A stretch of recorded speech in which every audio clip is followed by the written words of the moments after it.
On Thursday, August 1st, 2019, Guyana observed the 181st anniversary of Emancipation, which marked the end of the transatlantic trade of captive Africans and the end of an era of enslavement in the Guyana colonies.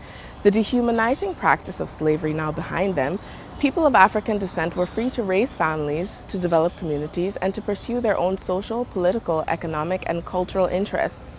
Freedom gave them the right to earn and to own, to educate and to be educated.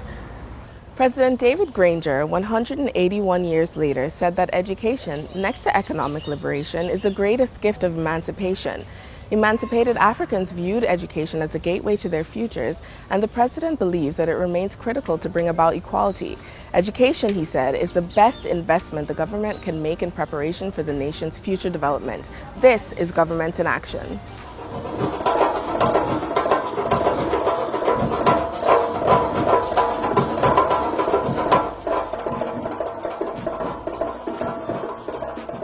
So education is what opens the door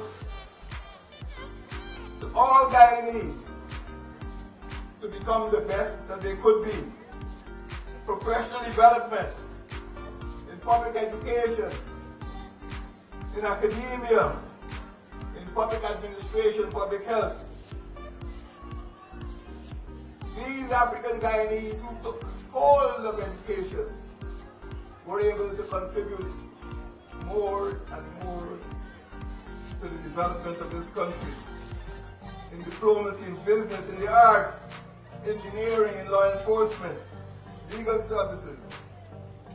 All of these became possible because of our grasp of education.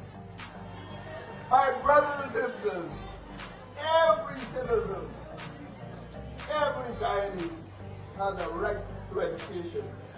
This is a basic entitlement of all of us, all of our children. Free education is an entitlement mandated by our Constitution, which states every citizen has the right to free education from nursery to university.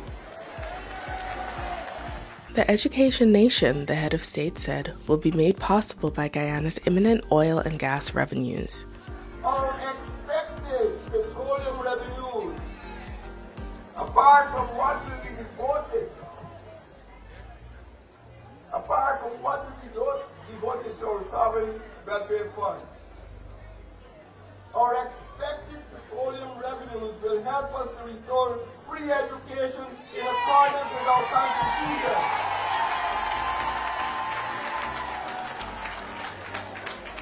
Petroleum is not to enrich a few, it is to educate the many.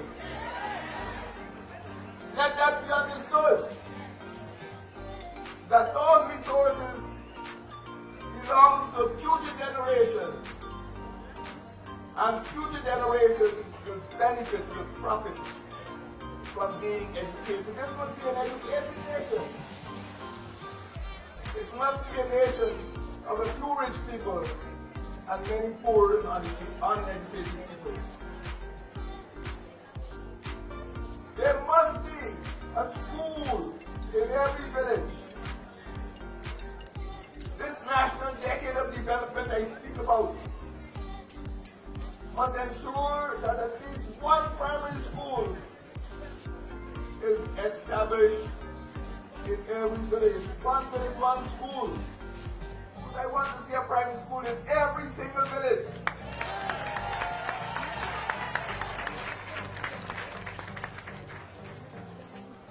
There must be a place for every child in school in Guyana. Every child must be able to get to school by road or by river. Emancipated African Guyanese groups pooled their resources together to purchase entire villages. Plaisance is one such village. On the occasion of the 181st anniversary of Emancipation, President Granger attended the Glory Light Tabernacle Sunrise Worship and Prayer Breakfast. While there, the head of state said that even then, the free people knew that education would break the cycle of poverty. Emancipation meant education. Yeah. In 1838, 181 years ago, people couldn't read and write. Many of them couldn't sign the agreements. They put an X. But they had the education that came from knowledge of God and knowledge of what they wanted their children to be and to become.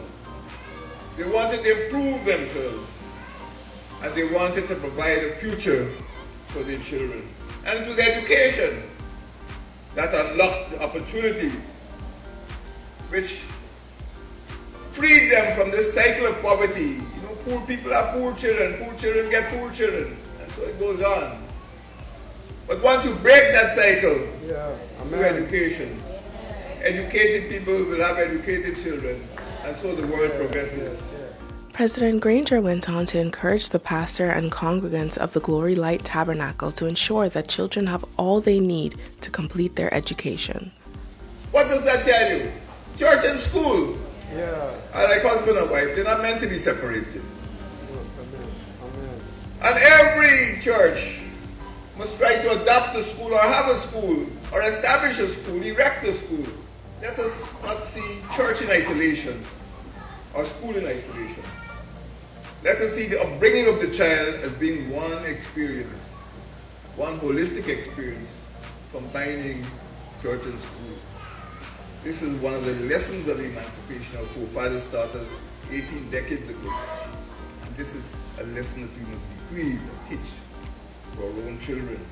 Guyana will undergo a lot of change during the next 10 years, a period President David Granger has termed the decade of development. During times of change, stability and comfort can be found in our cultural celebrations. Director of Culture, Ms. Tamika Boson, explains the national importance of emancipation celebrations. Emancipation Day is actually a day that is set aside in observance of the freedom that was given to slaves who worked on the plantations in Guyana. The process itself, the freeing of the slaves is called, it was referred to as emancipation. And so for most people it signifies that freedom that they would have achieved. Across all cultures, people are dressed in different outfits that are associated with the holiday. It's not limited to any particular ethnicity or particular gender. And so I think emancipation has transcended all communities across Guyana and it's now become something very national. And so it says that we're getting to a place where Guyanese are understanding each other's culture a lot more and are embracing the cultures, right? And making this into something that is uniquely Guyanese. Guyanese from across the nation came out in their numbers to celebrate at the National Emancipation Festival held at the number 53 Union Village, East Berbice, Quarantine, Region 6, and the Emancipation Festival in the National Park on Carafesta Avenue, Georgetown, which was hosted by the African Cultural and Development Association, ACTA. People of all ethnic backgrounds descended on the two locations dressed in their finest African-inspired wear to celebrate and showcase Guyana's rich African culture, mainly through the arts in music, dance, craft, and fashion.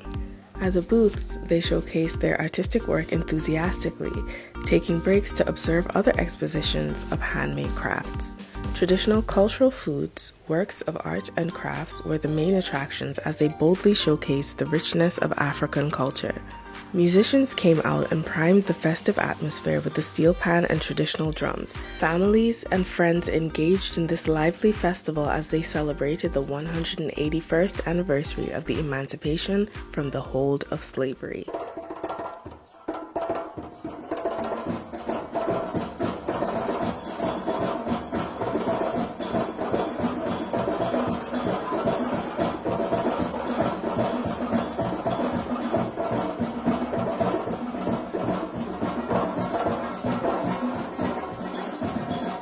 Until next time, this has been Government in Action. I'm Grace Williams. Have a good week.